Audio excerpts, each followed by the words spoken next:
Chapter 9 covers cellular respiration and fermentation. When you hear the word respiration, you think breathing, which is on a much larger scale. When we talk about cellular respiration, we're talking about cells taking in organic molecules, mainly glucose, and producing energy for us to do everything that we do. And fermentation is a kind of respiration that doesn't have oxygen. Okay? So when we do things, when we work, we need energy. Okay? And our cells can't produce it. We're not like plants. We don't produce our own energy. So we have to get it from outside sources. Okay, here they got animals like a giraffe. I don't know why they didn't have people, but giraffes, they eat plants. Animals eat other animals. We eat both. So it just depends on what you're talking about as far as how you get your energy, but basically we eat. And that's how we get our energy. Our body breaks it down and it goes into our cells, and then we get energy from that. Okay, so energy flows and the ecosystem. We talked about ecosystem is kind of like your environment where you live, all the things in it, not just you. But it starts as sunlight. Sunlight is the beginning of everything. The sun is the power, the energy that powers everything. Okay, and at the end, when it's all done going through the ecosystem, it leaves as heat. Okay, photosynthesis, we're going to talk about more next chapter.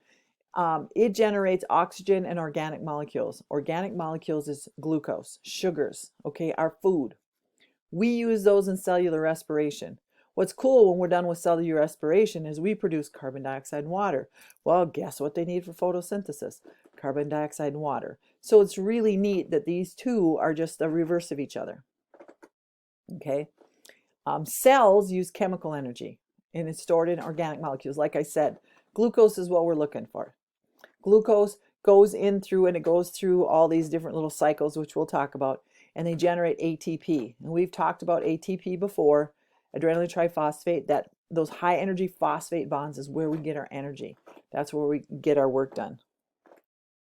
Okay, so here we got our light energy absorbed by the plants. They produce organic molecules. And when I say organic molecules, we're talking sugars mostly and oxygen. And that's got taken into your mitochondria.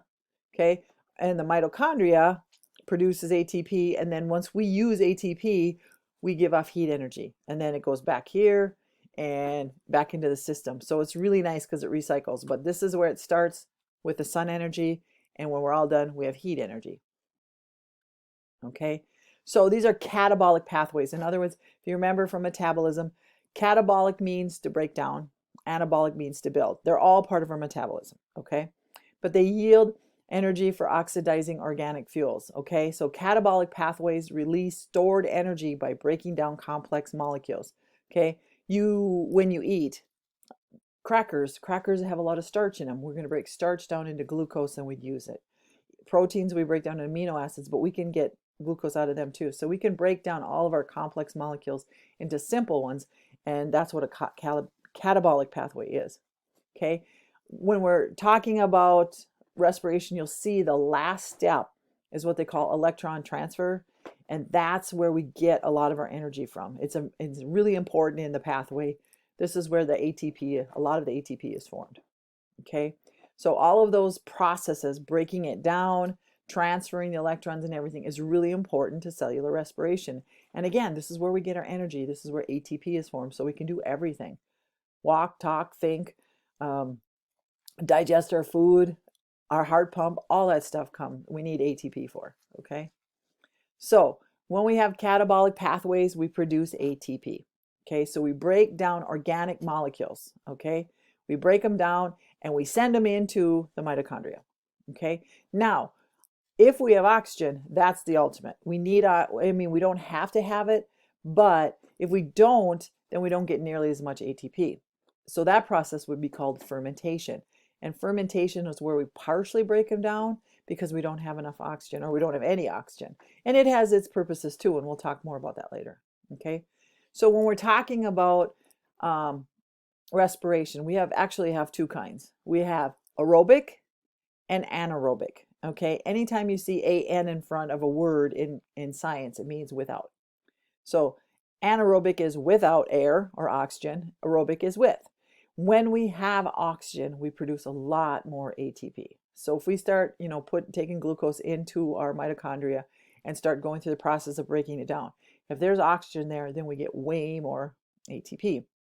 If there isn't, you're still going to produce it, but not nearly as much. It's kind of like when you have a fire, and it's dying out. You stir it up, you get more oxygen, and then it burns brighter.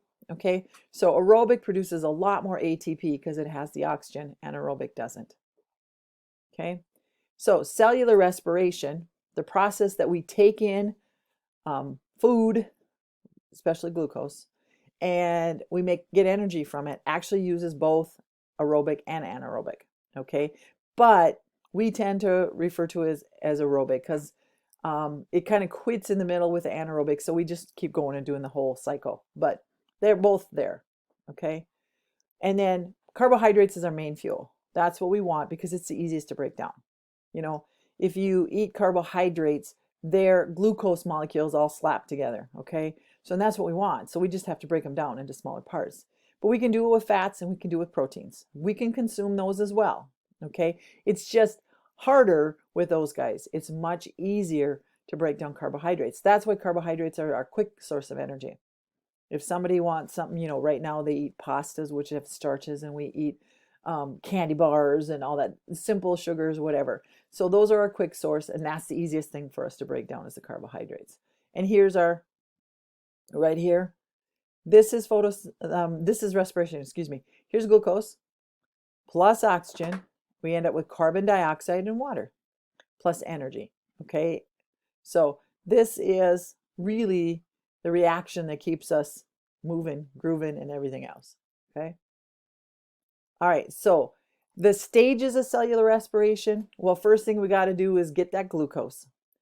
Getting the energy from glucose actually has 3 different stages.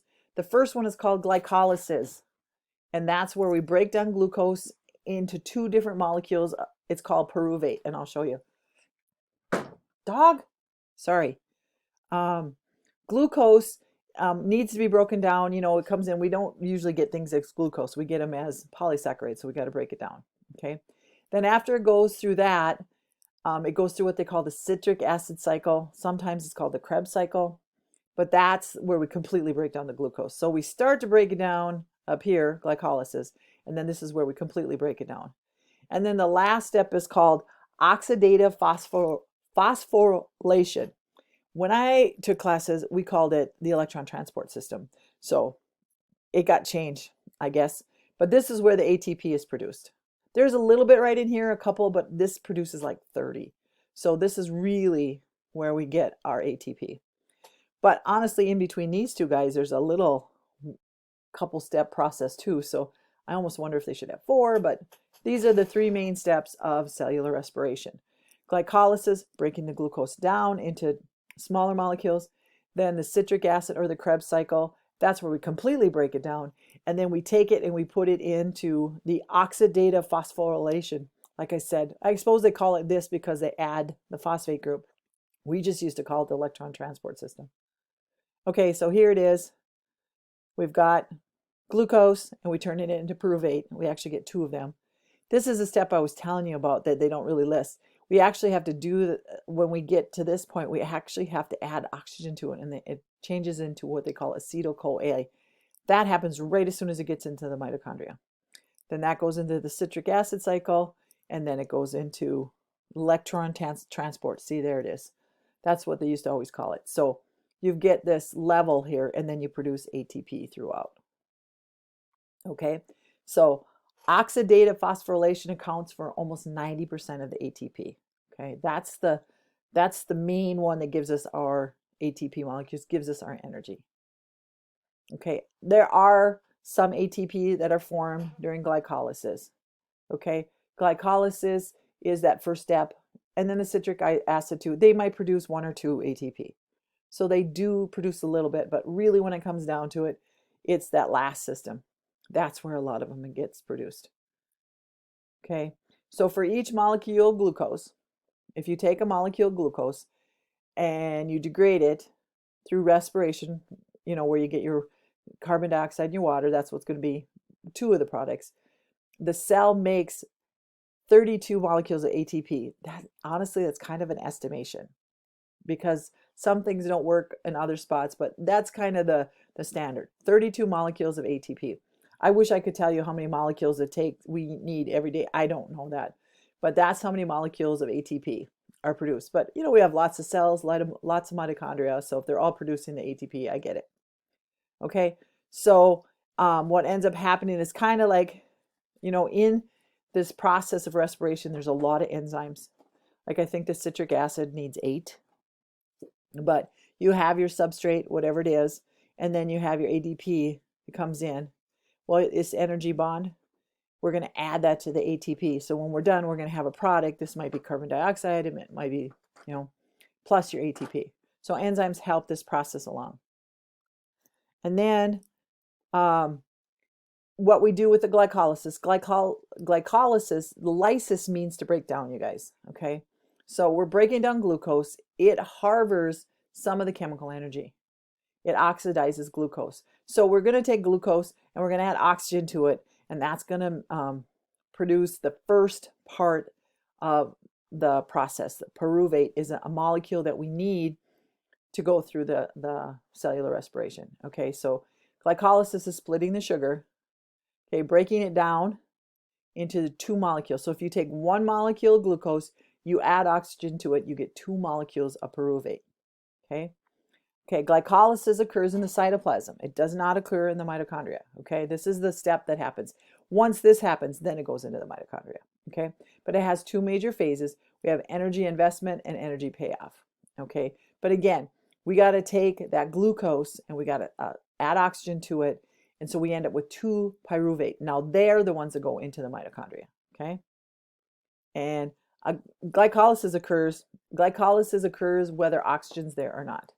Okay, if you have oxygen, it works better, but it'll still work with or without oxygen. Okay, so glycolysis can definitely be anaerobic. Okay, so after the pyruvate is oxidized, okay, again, it can occur without that, but once you get pyruvate, okay, so in the presence of oxygen, pyruvate enters the mitochondria. Okay, and this is where it starts oxidizing the glucose. That's where it's complete. Okay, but so it's not going to go into the mitochondria until the glucose has been oxidized and it's been completed. Okay, so now we've got the pyruvate. And remember, I said there was one little step in there that they don't really include. They don't consider it one of the steps. But if it doesn't happen, then it's going to stop. But the pyruvate actually has to go, before it can go into the Krebs cycle, the citric acid cycle, it has to be converted into acetyl-CoA. It's an enzyme, okay? Really what it does is like adding an enzyme onto the glucose, okay? So I suppose that's why it's not considered one of the steps. It's just like slaps it right on there. So the glycolysis, in order for the pyruvate to go into the next cycle, we have to add an enzyme to it, a coenzyme to it, okay? So this step is carried out. There's once it gets into the citric acid cycle, there's a bunch of enzymes that occur. Okay, so here we go. Here we got glycolysis. Okay, we talked about that already. We make pyruvate. Well, we have to add oxygen and stuff to this pyruvate. We have to add those coenzymes before it can get into this cycle. So I don't want, this is the 3 that they consider the steps of respiration. They don't count this one, but if this one doesn't happen, this doesn't happen and this doesn't. So you'd think there'd be 4 steps, but for some reason this must be a real small reaction and they don't consider it one of the steps. I always wondered about that. Okay, so we've got our pyruvate changed to acetyl-CoA. In other words, we add a few things to it and into the Krebs cycle, they call it, or the citric acid cycle. This is where we completely break it down. We take that glucose that's been oxidized and added some enzymes to it, and now we break it down completely. And when we're done, it will it'll have some CO2. It also produces some other things, one ATP, and then these other ones, NADH and FADH, they have jobs to do as well. I'm not going to get into all of them because this is more chemistry for you guys, but they produce a lot of this. Okay, so we're going to quit right there. We'll review the citric acid cycle when we come back, but our 15 minutes up, so I'll talk to you soon.